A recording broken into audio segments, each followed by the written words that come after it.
친구들 안녕 반갑습니다. 한국사 시간이 돌아왔습니다. 자, 오늘은 18번째 강의네요. 남북국 시대의 문화에 대해서 수업을 한번 진행을 해보겠습니다. 삼국시대 때도 그랬고 아무래도 문화 파트를 수업을 하다 보면은 교과서에 너무나 많은 내용들이 나와요. 그래가지고 사실 교과서에 있는 모든 내용을 다루기는 어려울 것 같습니다. 그래서 선생님이 생각하기에 좀 재미있는 부분들, 좀 이런 것들 위주로 수업을 진행을 할 테니까 여러분이 참고하면서 들어주시면 좋을 것 같습니다. 자, 먼저 남북국 시대의 문화에서 역시나 중요한 파트는 우리가 불교 파트를 얘기할 수밖에 없어요. 그래서 이제 불교에 대해서 이야기를 할 때 먼저 유명한 승려들에 대해서 먼저 짚고 넘어가도록 하겠습니다. 우리가 크게 가장 유명한 승려를 두 명을 꼽자면은 원효대사와 그다음에 의상대사를 둘 수 있을 것 같습니다. 둘이서는 나이 차이가 한 뭐 8살 정도 차이가 나는데 교류가 서로 많았던 것 같아요. 그래서 이제 여러분도 잘 알고 있겠지만 뭐 원효대사 해골물 이런 얘기를 보면은 원효랑 의상대사가 같이 이제 당나라 유학을 떠나는 뭐 그런 이야기도 여러분들이 확인을 해볼 수 있죠. 그래서 이제 아무래도 원효대사 하면은 제일 유명한 거는 이제 여러분도 알 수 있죠. 해골물 이야기가 제일 유명하잖아요. 그죠? 혹시나 모르는 친구를 위해서 선생님이 뭐 간단하게만 설명을 해주자면 여기 이 원효대사와 의상대사가 신라에서 불교를 연구를 하다가 우리 신라에서는 더 이상 불교를 연구하면 부족하겠다. 우리 좀 더 불교가 발전된 인도에서 다이렉트로 불교를 수입을 했던 당나라로 가가지고 불교를 조금 더 공부를 하자라고 해가지고 이제 중국으로 유학을 떠나게 됩니다. 유학을 떠나고 이제 가고 있는데 중국을 향해서 가는 길에 어느 날 밤에 이제 잘 곳이 필요하잖아요. 그래서 가다 보니까 어떤 동굴이 있는 거예요. 그래서 그 동굴에 들어가가지고 둘이 잠을 자게 되었습니다. 그런데 원효대사가 밤에 자다가 너무 목이 말라서 잠에서 깬 거예요. 여러분도 자다가 목이 말라서 잠에서 깨는 경우가 있잖아요. 그래서 이제 머리맡을 이렇게 막 하다 보니까 머리맡에 웬 바가지가 있어가지고 그 바가지로 봤더니 안에 물이 들어있길래 시원하게 벌컥벌컥 마시고 아주 시원하구만 이러면서 이제 잠에 들었다는 이야기입니다. 그런데 다음날 아침에 딱 깨서 보니까 웬걸 어제 밤에 내가 잠들었던 동굴은 사실 동굴이 아니라 반쯤 무너져서 파헤쳐져 있는 무덤이었고, 그 다음에 내가 어제 맛있게 먹었던 그 내 바가지 속의 냉수는 해골 바가지에 있는 썩은 물이었다라고 하는 이야기입니다. 우리 같은 사람들이면 어떻겠어요? 바로 우엑 하면서 이제 그냥 토악 우엑 막 이러고 토했겠지만 원효대사는 그 우엑 하는 과정에서 머릿속에 띵 하고 깨달음이 지나간 겁니다. 바로 무엇이다? 어제 내가 먹었던 물과 오늘 내가 이 토하고 있는 물, 그 사이에 뭔가 다른 점이 있냐? 아니다. 어제도 오늘도 똑같은 해골물이다. 그런데 왜 이렇게 나는 이것에 대해서 느끼는 것이 다르냐? 왜냐? 그것에 대한 나의 마음이 다르기 때문에. 그러니까 결국 중요한 건 뭐다? 내가 생각하는 거, 나의 마음, 그것이 중요한 게 아닐까라고 하는 깨달음이 띵 하고 지나간 거예요. 그래서 원효대사가 의상한테 얘기하기를 저는 더 이상 중국에 갈 필요가 없어졌습니다. 저는 이미 깨달음이란 어디 있는지 알게 된 것 같아요. 라고 이야기를 하면서 원효는 중국 유학을 가지 않았고 그 다음에 의상은 중국 유학을 갔다. 뭐 이런 이야기가 전해져 내려오고 있고요. 여러분 대부분 아마 들어본 적 있을 겁니다. 그런데 사실 뭐 결론부터 이야기를 하면은 이게 진짜 역사적으로 있었던 일인지 아닌지에 대해서는 뭐 확정할 수 없기는 해요. 뭐 근데 이런 이야기가 널리 알려져 있기 때문에 그리고 또 원효의 사상에 대해서 이해할 때 도움이 되기 때문에 선생님이 간략히 소개를 해 보았습니다. 자, 그래서 우리가 보통 이런 것들 있잖아요. 여기 뭐 5개월 동안 물을 줬는데 알고 보니까 플라스틱이다. 그러니까 이 사람이 이런 작물, 식물을 키운 거예요. 그래서 5개월 동안 물도 주면서 아이고 잘 자란다면서 키웠는데 알고 보니까 물 줄 필요 없는 플라스틱이었다. 그래서 우리가 보통 뭐뭐인 줄 알았는데 사실 알고 보니까 아니더라. 뭐 이런 표현을 쓸 때 해골물이다. 뭐 이런 표현을 많이 쓰는데 혹시나 해골물 이야기를 몰랐던 친구는 그래서 사람들이 이런 경우에 해골물이다. 뭐 이런 식으로 인터넷에서 많이 표현한다는 거 여러분이 챙겨가면 좋을 것 같습니다. 자, 결국에 원효대사가 얘기한 건 뭐다? 모든 것은 어디 달려 있다? 마음에 달려 있다라는 겁니다. 그러니까 복잡하게 다른 곳에서 어려운 곳에서 불교의 깨달음이나 가르침을 찾을 필요가 없다라는 거예요. 내가 깨달음을 얻을 수 있고 내가 부처의 가르침을 따를 수 있는 그 가능성이나 그런 것들은 모두 다 나의 마음에 달려있기 때문에 누구나 나무 아미타불 나는 부처님을 믿습니다 라고 하는 그러한 진언을 열심히 외우면은 불교의 깨달음을 얻고 극락 정토에 갈 수 있다라고 주장을 했던 사람이 원효입니다. 당연히 굉장히 쉬운 거죠. 나의 마음만 다스리고 나무아미탑을 열심히 외우고 그렇게 하면 된다고 했기 때문에 당연히 굉장히 많은 사람들에게 불교를 쉽게 전파할 수 있었고요. 우리나라의 불교의 대중화에 많은 영향을 주었습니다. 그래서 원효 같은 경우에는 상당히 그 당시 그 전까지 있던 불교에 비해서 파격적인 행보를 보이게 됩니다. 그래서 원효가 생전에는 원효를 비판하는 사람들도 많았어요. 하지만 그 원효를 비판하는 사람조차도 원효랑 대화를 해보거나 그다음에 원효의 불교적인 지식 이런 것들을 접하게 되면은 이 사람이 상당히 높은 경지에 있구나 라는 것을 깨달아서 쉽게 감히 함부로 대하지 못하는 약간 신라 불교계의 천재 같은 느낌이라고 해야 될까요? 뭐 그런 사람이었다고 합니다. 뭐 원효의 저작이나 원효의 사상에 대해서는 중학교 레벨에서 공부하기는 조금 어려울 것 같아서 여기서는 생략하도록 하겠습니다. 자, 원효 말고 그러면은 중국에 갔다 온 의상은 어떻게 되냐? 자, 의상대사는 중국에 갔습니다. 사실 좀 당황스러웠을 거예요. 같이 유학 가기로 해놓고서 친구가 공항까지 갔다가 나는 유학 안 갈래 하고 돌아간 거랑 똑같은 거니까요.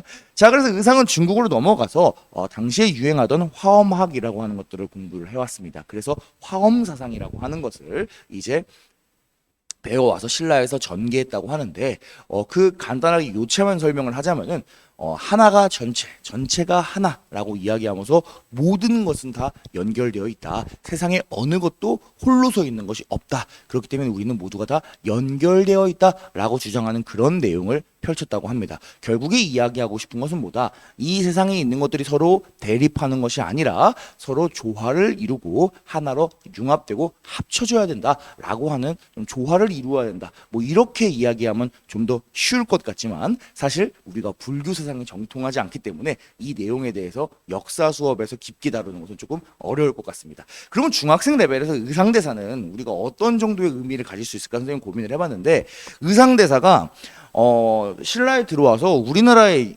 여러 군데를 막 돌아다닙니다. 그러면서 우리나라 이름난 절들을 상당히 많이 세우는데 여러분들이 나중에 우리나라 이름난 절들을 많이 돌아다니다 보면은 뭐 거진 선생님 체감으로는 한 3분의 1 정도는 의상대사랑 관련이 있다. 뭐 이런 설화들이 하나씩 남아있는 경우가 많아요. 특히 여러분들이 아마 많이 가본 친구들도 있을 거예요. 양양의 낙산사. 아니면 그다음에 경북 영주의 부석사. 뭐 우리나라에 굉장히 유명한 절이죠. 낙산사 같은 경우 바닷가에 있고 부석사 같은 경우에는 이제 산 속에 이렇게 착 길을 따라서 올라가게 되는 유네스코 세계 문화유산에도 들었죠. 그런 절인데 이런 등등의 유명한 사찰들을 우리나라에서 많이 건설을 했던 인물이 바로 의상대사가 되겠습니다. 그러면서 이제 뭐 신라의 불교가 확대되는데 많은 영향을 주었다. 뭐 이런 것들 여러분들이 체크를 할 수 있겠죠. 자, 한 명만 더 알아두자면은 해초라고 하는 스님도 있었습니다. 해초라고 하는 스님은 어떤 스님이냐? 왕오 천축국전이라고 하는 책을 썼는데 왕오 천축국전은 뭐냐면은 왕 갔다 온 거예요. 어딜 갔다 왔냐? 5개의 천축국. 인도 옛날 인도를 천축국이라고 그랬습니다. 그래서 인도 지역에 있는 5개의 나라에 갔다 와서 쓴 책인 왕오 천축국전을 작성한 인물이 해초인데 그 옛날에 인도까지 갔어요. 그래가지고 이제 백악기를 따라서 인도까지 가서 인도 지역 불교가 처음에 나타났던 인도 지역에서 이제 불교의 가르침을 찾고 그리고 나서 이제 중국으로 돌아왔습니다. 신라까지 돌아오지는 않아요. 중국에서 살다가 생을 마감을 했고요. 그래서 이 왕오천축국전도 사실 중국 땅에서 발견이 되었습니다.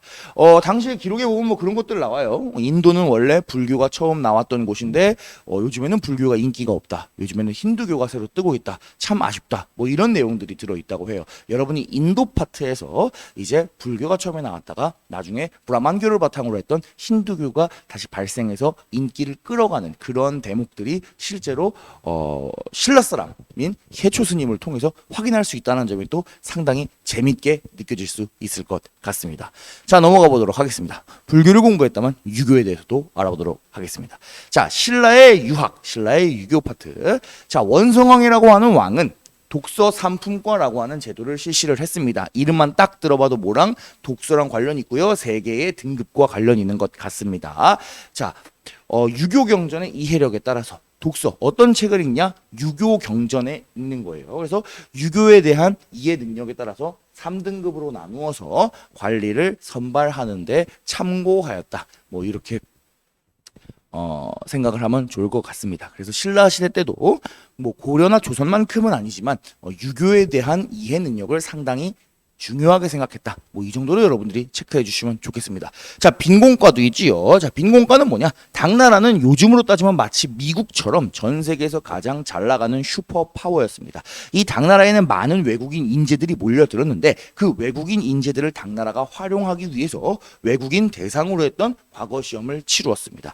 그래서 이 과거 시험에서는 신라 사람들과 발해 사람들이 많이 이 시험에 응시를 했고요. 실제로 1등과 2등을 다투기도 하였습니다. 그래서 여러분들이 잘 알고 있는 육두품의 천재 최치원 역시 당나라에 넘어가서 빈곤과를 합격했고요. 최치원이 빈곤과에서 1등으로 합격했을 때 당시에 막 당나라 사람들이 원래 빈곤과에서는 발해 사람들이 많이 1등을 하는데 드디어 신라 사람이 역전했구나. 뭐 이러한 내용 말을 했다고 하는 기록들도 전해져 있으니까 상당히 재밌게 체크를 해볼 수 있겠네요. 넘어가도록 하겠습니다. 자, 재밌는 파트는 또 이런 파트가 재밌는 게 있어요. 자, 유교 경전을 풀이할 때 설총이라고 하는 사람이 이두를 활용을 해가지고 풀이를 했다고 하는데 사실 뭐 유교 경전 풀이보다는 이두라고 하는 거에 대해서 좀 얘기를 하고 넘어갈게요. 자, 그 전에 이 설총이라고 하는 인물 되게 재밌는데 설총 아버지가 누굴까요? 네, 설총 아버지 우리가 방금 봤던 원효대사예요. 선생님, 아니, 스님이 막 결혼하고 애 낳아도 되는 거예요? 그러니까요. 원효대사는 행보가 굉장히 파격적이었어요. 모든 게 마음에 달려 있다고 얘기해서 그럴까? 기존에 있던 우리가 흔히 생각하는 체계에서 조금 벗어난 행보를 보이기도 합니다. 그리고 이 설총의 어머니는 요속공주라고 하는데 그 사람의 아버지가 누구냐면 김춘추예요. 그러니까 김춘추의 딸이랑 결혼을 한 거죠, 원효대사는. 상당히 그 가족 관계도가 재밌는 것 같아요. 자, 무튼 원효대사의 아들이었던 이 설총은 이두를 활용해서 유교경전을 풀이했는데 여러분들이 이두가 뭔지 궁금한 것 같아서 이두를 설명해 주도록 하겠습니다. 자, 이두는 한자를 이용해서 우리 말을 적으려고 하는 노력이에요. 그러니까 우리가 말은 계속 옛날부터 한국말을 했어요. 그런데 이제 우리가 글자가 없었죠. 글자는 세종대왕 때 만들어지니까. 그러면 세종대왕이 한글을 만들기 전에는 우리가 말을 하는 거를 뭘로 썼냐? 한자를 이용해서 표기를 했을 겁니다. 한자를 이용해서. 그리고 한자를 이용해서 글을 쓰는 걸 우리가 한문이라 그러죠. 그런데 우리가 한문으로 글을 표현을 했을 때 한국인들이 가지는 문제점이 두 가지가 있습니다. 생기는 문제점이 첫째, 어순이 달라요. 그죠? 그리고 둘째, 우리말은 조사가 굉장히 발전을 했습니다. 그런데 한문에서는 조사를 표현하기가 상당히 어렵습니다. 없기도 하고요, 많이.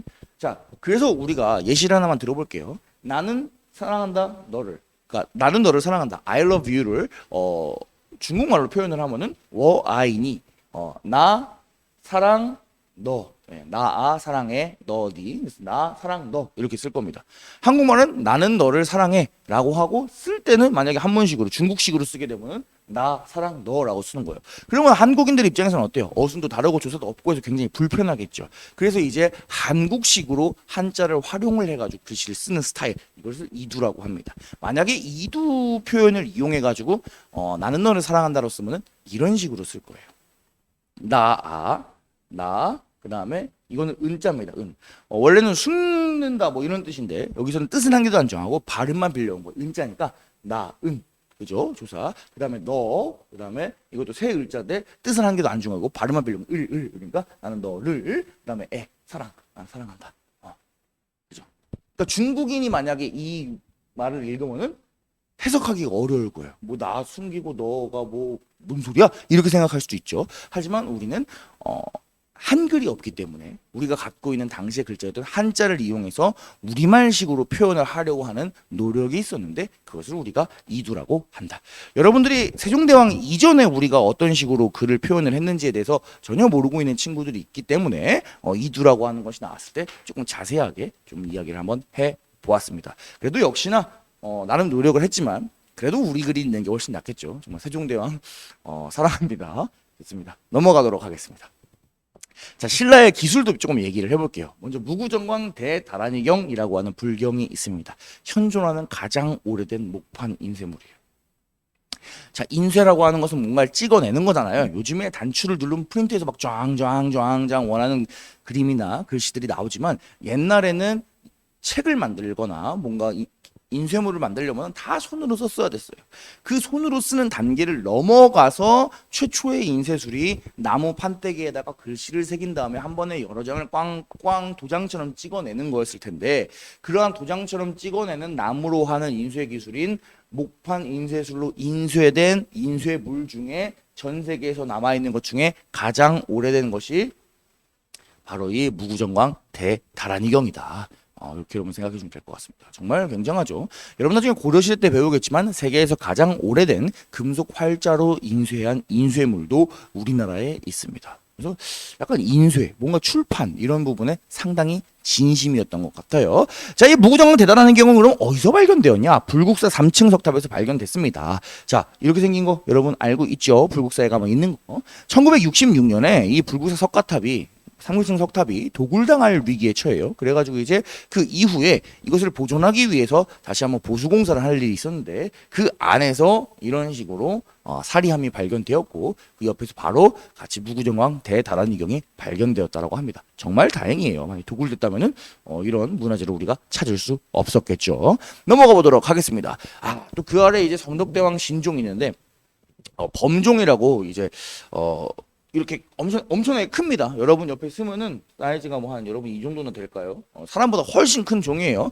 그래서 우리나라에서 가장 오래된 종은 아니고 가장 큰 종도 아니지만 가장 아름답다고 평가받고 있는 종이 바로 성덕대왕 신종입니다. 이 신문왕 다다음에 즉위하는 성덕왕이라고 하는 신라 중대에 아주 잘 나갔던 왕이 있어요. 그 왕의 업적을 칭송하기 위해서 만든 종인데요. 그래서 보게 되면은 그 무늬가 굉장히 화려합니다. 그래서 다양한 무늬들이 이제 종이 자리하고 있고요. 뭐 이런 무늬라던가 아니면 아래쪽에 종 아래쪽에 이런 디테일, 그다음 이런 무늬들 정말 화려하다고 얘기할 수 있죠. 그리고 그 제일 멋있는 지점은 바로 제일 위에 있는 이런 용무늬, 땅을 박차고 올라가려고 하는 이 용의 역동적인 모습, 그리고 그 용 옆에 있는 음통이라고 하죠. 뭐 과학적으로는 뭐 소리를 좀 더 잘 뭐라 그래야 될까요? 아름답게 하는 효과가 있다라고는 하는데 선생님이 뭐 음향학에 대해서는 잘 몰라가지고, 자 여기 음통이라고 하는 통이 있는데 마치 대나무처럼 대나무 향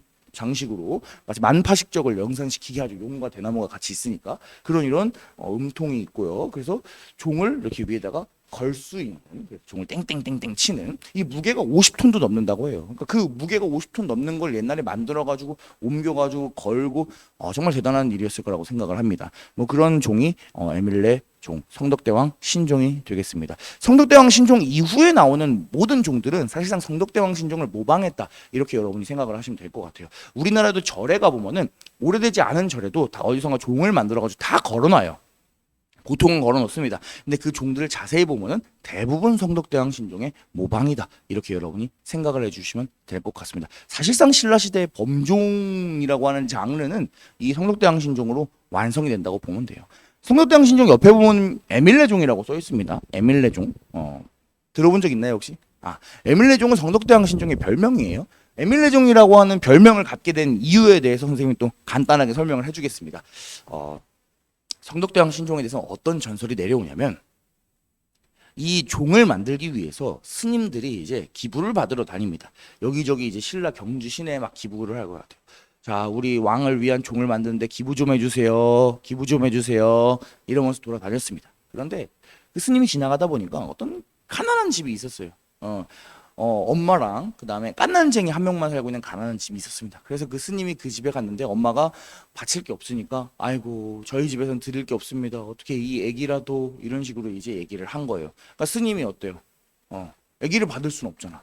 그래서 스님이 아닙니다, 괜찮습니다, 이렇게 하면서 이제 그 애기를 받지 않고 다른 집에서 기부를 많이 받아가지고 종을 만들기 시작을 했습니다. 그런데 이게 원래 종을 만들려면은 종이 벌써 진작에 만들어져야 되는데 만들 때마다 실패하는 거예요. 그래가지고 이상하다, 왜 종이렇게 만들기 실패하지 해서 막 사람들이 막 궁금증을 갖고 있었을 거 아니에요. 근데 그 어느 날 그 스님이 꿈에서 이제 뭐 어떤 계시를 들은 거죠. 근데 그 계시가 무슨 내용이었다? 네가 다른 사람이 기부한 것을 다 받아오지 않았기 때문에 종이 만들어지지 않는 거다. 다른 사람이 기부한 것을 다 받아와야지만 진정으로 종이 완성될 것이다. 이런 이제 그런 계시를 들은 거죠. 그러니까 스님이 생각해보고 이상하다. 내가 다 받아왔는데 기부하는 거 다 받아왔는데 하면서 이제 머릿속으로 리스트를 정리를 해봤겠죠. 정리를 해보다 보니까 그때 그 애기 이렇게 됩니다. 그래서 결국에 스님이 그 애기를 가서 받아옵니다. 얘기를 어떻게 했을까? 종을 만들 때 어떻게 만듭니까, 여러분? 펄펄 끓는 용광로에다가 철을 녹여가지고 그 철 틀로 찍어내잖아요. 그래서 어떻게 했다? 애기를 같이 용광로에 넣었다. 녹였다. 종을 만들었다. 그래서 이제 종을 딱 걸었어요. 걸고 이제 종을 이제 땅 쳤는데 이제 종소리가 이제 에밀레 에밀레 하면서 이제 약간 애기 우는 소리 같은 소리가 났다라고 해서 이제 에밀레종이라고 하는 전설이 아주 광범위하게 펼쳐져 있죠. 사실 결론부터 이야기하면 이 에밀레종 전설은 역사책에 등장하지 않고요. 사실 만들어진 지 몇백 년 안 된 되게 최근에 만들어진 전설입니다. 그래서 실제는 아니고요. 그리고 또 성분 분석도 해봤어요. 과학자들이 성분 분석 해봤는데 사람을 녹인 그런 흔적은 없다라고 합니다. 선생님 근데 왜 얘기해요? 그러니까 왜냐면은 우리나라에서 사실 에밀레종 성덕대왕 신종이라고 하면 이 이야기가 너무 많이 퍼져 있어요. 그래서 여러분들도 한 번쯤 그냥 재미로 들어보는 게 또 좋잖아요. 그리고 이런 게 있었지만 사실은 이렇다라고 하는 부분들에 대해서도 아는 것들이 또 재밌을 수 있죠. 그리고 여러분들 부모님 세대는 이게 또 진짜인 줄 알고 있는 사람들도 있어요. 그래서 여러분들이 나중에 가서 엄마 아빠 지금 경주박물관에 있거든요. 경주박물관 마당에 가면 이렇게 걸려 있습니다. 실제 진품이 엄청 커요. 한번 꼭 방문해 보세요. 경주박물관 이제 부모님이랑 같이 가게 되면은 엄마랑 아빠가 분명히 에밀레종 얘기를 해줄 거예요. 왜냐면 그런 건 안 까먹거든. 역사 시간이 아무리 시간이 많이 지나도. 그랬을 때 여러분이 그 이야기 정말 재밌다. 그런데 사실은 이것은 진짜는 아니고 나중에 만들어진 전설이다. 뭐 이런 식으로 얘기를 해주면은 부모님이 아이고 우리 누구누구 정말 수업을 열심히 듣는구나 이러면서 칭찬을 해주지 않을까요? 좋습니다. 넘어가 보도록 하겠습니다. 자, 남북국 시대의 대외 교류에 대해서도 한번 정리를 해보도록 하겠습니다. 신라에서는 일단 중요한 항구 3개 정도를 우리가 지도에서 체크를 해볼 거예요. 첫째, 경주 앞에 울산항을 먼저 체크를 하도록 하겠습니다. 경주 앞에 울산. 주요한 수도 앞에는 항상 항구 도시가 같이 연결되어 있는 경우가 많아요. 예를 들어서 여러분이 지금 우리나라만 보더라도 서울에서 강을 타고 내려가면 인천이 있잖아요. 그죠? 마치 그것처럼 신라에서는 신라의 경주 앞바다에 울산 항구가 있었습니다. 그래서 경주로 가는 그러한 것들이 울산을 통해서 신라로 들어갔을 거고요. 그 다음에 신라에서 당나라로 가게 되는 당항성 역시 굉장히 중요한 위치지요. 지금의 경기도 화성 지역이고요. 여러분들이 기억하고 있을 겁니다. 백제의 마지막 왕이었던 의자왕이 신라와 당나라의 연결을 끊기 위해서 처음으로 공격했던 지역 중에 하나가 바로 이 당항성 지역이었죠. 자, 그 다음에 또 한 가지 유명한 거 신라 하면 바다 빼놓을 수 없는 인물 있죠. 바로 장보고가 완도 지역에 설치했던 청해진 이 3개 정도가 당시에 신라의 무역 항구로서 잘 기능을 했다. 뭐 이런 것들 여러분이 체크를 해주면 좋을 것 같아요. 또 재밌는 게 있다면은 당시에 신라 사람들이 당나라에 많이 건너갔습니다. 우리 지금도 보면은 중국인이나 이런 사람들이 다른 해외 지역에 거주한 다음에 집단으로 모여가지고 사는 경우들 있잖아요. 마치 그것처럼 신라 사람들도 당나라에 몰려갔을 때 여기저기에서 같이 모여서 생활을 했나 봐요. 그래서 우리는 이러한 신라인 집단 거주지를 뭐라고 부른다? 신라 방이라고 부른다. 뭐 이렇게 여러분이 체크를 해주시면 좋겠습니다. 자, 발해 대외교류 같은 경우에는 유명한 루트가 5개가 있었다고 합니다. 뭐 거란으로 가는 거란도, 신라로 가는 신라도, 일본으로 가는 일본도 같은 유명한 길, 뭐 영주도, 조공도 이런 길들도 있네요. 그래가지고 이제 뭐 5개의 그런 무역 루트를 통해서 발해 역시 활발하게 교류를 했다. 뭐 이 정도로만 간단하게 짚고 넘어가 보도록 하겠습니다. 교류하면 또 빼놓을 수 없는 게 경주에 있는 괴릉, 아까 독서산품과 할 때 나왔던 원성왕릉이라고 추정되는 무덤인데요. 거기 가게 되면 이런 아저씨가 한 명 서 있습니다. 근데 이 아저씨 얼굴을 보니까 상당히 한국인 같지가 않죠. 뭔가 코도 조금 크고 눈도 깊게 들어가 있고 약간 페르시아 뭐 이쪽 느낌이 약간 나는 것 같습니다. 그래서 우리가 이 왕릉 앞에 서 있는 석인상, 돌로 만든 사람의 조각상만 보더라도 아, 신라가 굉장히 서역과 교류를 활발하게 했구나. 뭐 이런 것들을 우리가 체크를 할 수 있어요. 그래서 이 아저씨 얼굴도 잘 기억을 한번 해주시기 바랍니다. 자, 뒤로 넘어가 보도록 하겠습니다. 자, 이제는 유명한 문화재를 몇 개만 보고 수업을 마치도록 할게요. 사실 이렇게 사진 몇 장 보는 게 뭐 별로 중요하지 않을 수도 있어요. 선생님 생각하기에는 직접 가봐야 되는데 경주가 워낙 뭐니까, 그죠? 가가지고 설명하면 이거 불국사 가가지고 얘기하는 것만도 사실 1시간씩 얘기를 할 수 있어요. 여러분도 둘러보는데도 한 최소 30분에서 1시간 정도 걸리고요. 근데 뭐 여기서 짧게 우리가 밖에 볼 수밖에 없으니까 좀 아쉬움이 남네요. 아마 시간이 조금 더 지나면은 이제 VR 이런 게 발달을 하니까 교과서 이런 데에도 VR이 들어오지 않을까, 얘들아? 수업 시간에 딱 VR 껴고 불국사에 직접 가 있는 것처럼 해서 막 하고, 그럼 여행업계가 망할라나? 여하간, 예.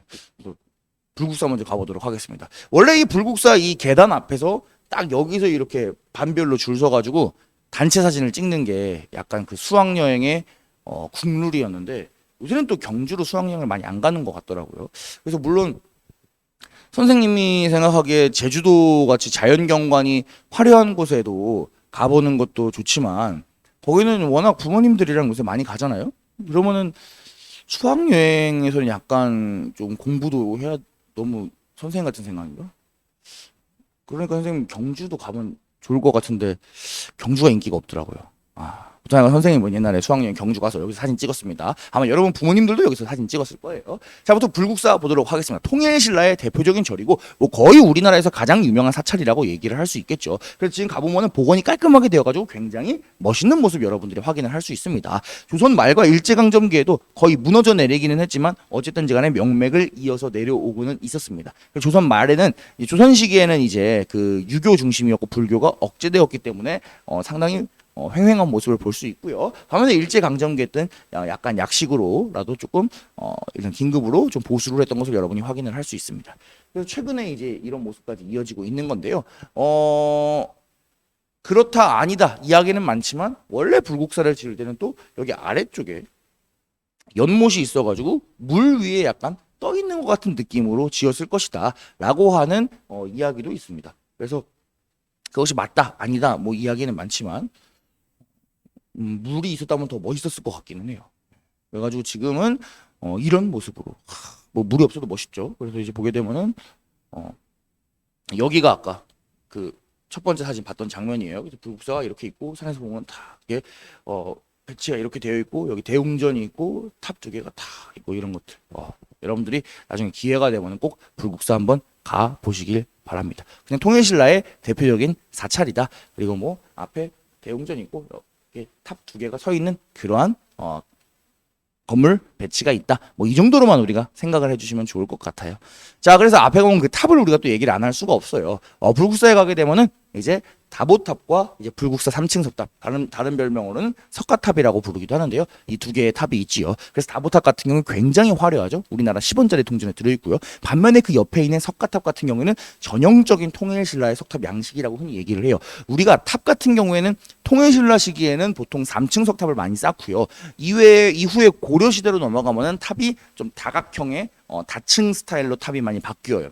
그러니까 이제 그런 스타일 바뀌기 전에 통일신라의 가장 포멀한 스타일의 탑, 딱 깔끔하게 떨어지는 탑이 바로 이 불국사 3층 석탑이다. 이렇게 얘기를 하면 좋을 것 같아요. 그래서 가보게 되면은 이 대웅전이 있고 양쪽에 탑이 딱 대칭되게 서 있는데 그 탑의 매력이 서로 너무 달라. 그래서 오히려 다른 데서 오는 이 심심하지 않은 긴장감 있는 조화로움 이게 상당히 신비롭게 다가옵니다. 만약에 아무리 이쁘게 했어도 두 개가 똑같은 게 서 있거나 이게 똑같은 게 서 있거나 했으면 조금 뭐라 그래야 될까?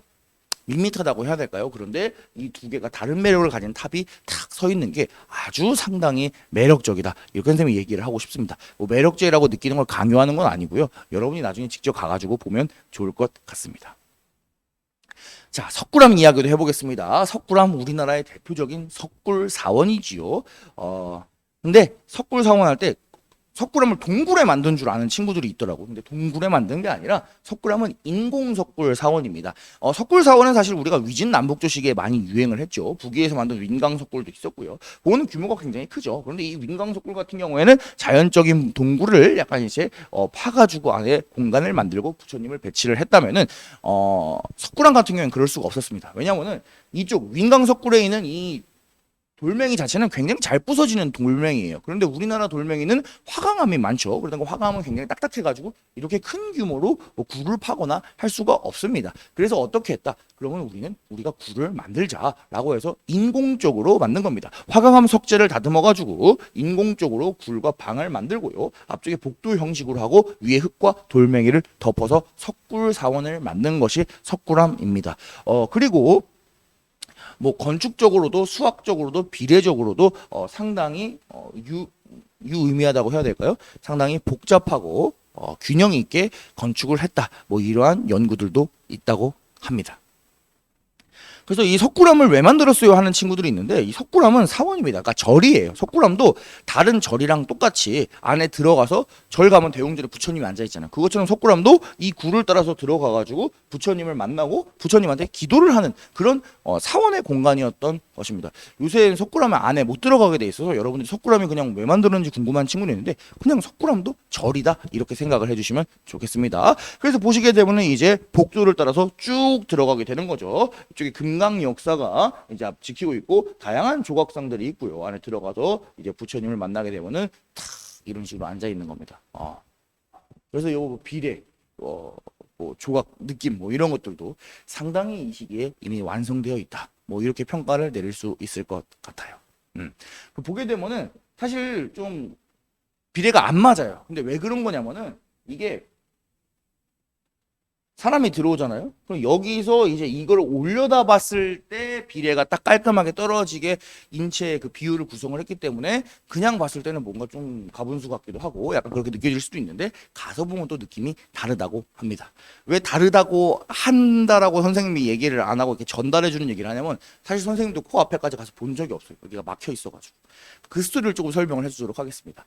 자, 그 전에 불국사 가게 되면은 석굴암 부처님도 있지만 이 부처님 주변에 굉장히 많은 조각상들이 있어요. 그 조각상들도 상당히 잘 만들었고 가치가 높으니까 여러분들 부처님만 보지 말고 그 옆에도 같이 볼 수 있으면 좋을 것 같아요. 대표적으로 그 앞에 지키고 있는 금강역사. 이 사람에게 하고 있고 하고 다듬 걸리겠네요. 보게 되면은 우리나라 조각상들은 약간 중국 같은 경우는 굉장히 크고 약간 무섭게 하는 부분이 많다면 우리나라는 약간 귀여운 느낌을 조금 살리려고 한 것 같아요. 선생님 그냥 개인적인 생각입니다. 그래서 약간 좀 더 정감이 가는 느낌도 있는데 한번 가서 꼭 확인을 해보시기 바랍니다. 재밌어요. 양쪽에 딱 대칭되어 있는 모습이. 자, 불국사 스토리를 석굴암 스토리를 조금 더 얘기를 하도록 하겠습니다. 사실 석굴암은 신라 시기 이후에 조선으로 넘어가게 되면 많이 잊혀졌습니다. 왜냐하면 조선이라고 하는 나라 자체가 불교가 아니라 유교를 숭상했던 나라이기 때문에 불교나 절 이런 것들 다 산속으로 들어가게 되고요. 불교가 많이 죽어요. 그리고 이제 기본적으로 경주라고 하는 도시가 신라에서 수도를 하지만 나중에 조선시대가 뭐 1000년 넘게 이제 굉장히 지방 도시가 되는 거잖아요. 그러다 보니까 잊혀져 있다가 일제강점기 즈음해서 일본인들이 이제 우리나라의 문화재를 발굴을 하는 과정에서 이제 소식을 듣게 되고 가가지고 재발견한 겁니다. 그래서 산속 깊은 곳에 있어요. 석굴암을 가려면은 경주 안에서도 30분 이상 차를 타고 가야 됩니다. 그리고 불국사에서 출발을 해도 석굴암까지 막 꼬불탕 차를 타고 막 엄청나게 이동을 해야 됩니다. 그래서 가게 되면 산속에 이제 깊은 곳을 발견을 한 거예요. 근데 이제 보니까 어때요? 뭔가 좀 무너지려고 하고 있죠. 앞에 이제 석굴을 이렇게 쌓았던 것도 지금 다 무너져서 빵꾸가 뻥 뚫려 있고요. 앞에도 이제 그 복도 입구도 지금 무너져 있고. 그래서 어떻게 해야 된다? 여기서 해체 복원을 해야 됩니다. 일단은 긴급적으로 산 꼭대기에 이렇게 석굴암의 모습이 이제 발견된 걸 볼 수 있고요. 지금 보게 되면은 이제 약간 해체하고 수리하는 모습을 볼 수 있죠. 부처님 얼굴이 여기 있고요. 막대기 같은 것들을 세워가지고 조금씩 해체를 하는 건가 봐요. 그래서 이제 해체해서 이제 이것들을 수리를 하자라고 결정을 해가지고 일본인들이 이제 해체를 했는데 문제는 이제 일본인들이 당시에 이것을 제대로 복원을 할 수 있는 그런 역량이 안 됐어요. 뭐 일본이 당시에 이제 나라를 뺏긴 조선보다는 그런 문화재 건축, 문화재 보존 뭐 이런 부분들에 있어서 발전된 근대 기술을 갖고 있었겠지만 그래도 부족했던 거예요. 그래가지고 이제 얘네들이 어떻게 됐냐? 일제강점기 때 복원을 나름 열심히 하기는 해요. 그런데 전통 방식이 아니라 당시로선 최신 기술이었던 뭐 콘크리트나 이런 것들을 같이 활용을 하면서 복원을 합니다. 그런데 문제가 당시 돌멩이가 남는 거예요. 이게 해체를 하고 여러분 퍼즐을 다 맞춘 다음에 퍼즐을 부시면은 다시 맞출 수 있을 것 같은데 못 맞추는 경우 있잖아요. 그럼 막 안 되고 막 조각이 남고 막 이런 경우 있잖아요. 마치 그거랑 비슷하다고 보면 될 것 같아요. 복잡하게 구성되어 있는 석굴암들의 석재들을 이제 다 만든 걸 해체를 했는데 만들다 보니까 막 남고 막 뭐 어디 들어간지도 모르겠고 부족한 부분은 막 시멘트로 때우고 이런 문제가 발생을 했던 거예요. 이게 석재가 처음에 뗄 때 그 석재 해체를 할 때 어떤 돌멩이가 어디서 나왔는지를 좀 잘 체크를 해놨으면은 그 기록을 남겨놨으면은 후대라도 하기 편한데 그런 기록들도 제대로 안 남겨놔가지고 실제로 다시 조립하기도 굉장히 어렵고요. 그래서 지금 석굴암 가보면은 옆에 이런 식으로 돌멩이가 그냥 쌓여 있습니다. 보통 그래서 처음에 일제시대 때 했던 복원은 완벽하지 않은 복원이었다. 이렇게 여러분이 생각을 해주시면 좋을 것 같아요. 그래서 이때 일제강점기 때 복원했을 때부터 자연적으로 이제 원래 자연과 비슷한 환경에 석굴을 구성을 했던 건데 그게 아니라 위에를 다 이렇게 시멘트 같은 걸로 덮어버리니까 이게 통풍이 안 돼가지고 문제가 발생을 하기 시작을 했습니다. 그래서 이제 그 안에 습기가 차가지고 부처님한테 막 이끼가 끼고 그러는 거, 부처님 엉덩이에 막 이끼가 끼고 막 그러는 거예요. 그러니까 이제 문제가 생겨가지고 나중에 이제 우리나라 박정희 정부 때 그것을 또 다시 대대적으로 한 번 더 보수 공사를 합니다. 그런데 이때도 사실 제대로 완벽하게 공사를 하지 못해요. 그래서 복원을 할 때 어떻게 하냐면 오히려 더더욱 위에를 아예 강력하게 더 시멘트로 진짜 꽉 밀폐를 해가지고 만들어 버리는 뭐 당시로서는 최선이었을까요? 그런 방식으로 복원을 하게 되지요. 그러다 보니까 더욱더 밀폐가 안 되게 되고 밀폐가 돼가지고 그 통풍이 안 되고 습기가 더욱더 차게 됩니다.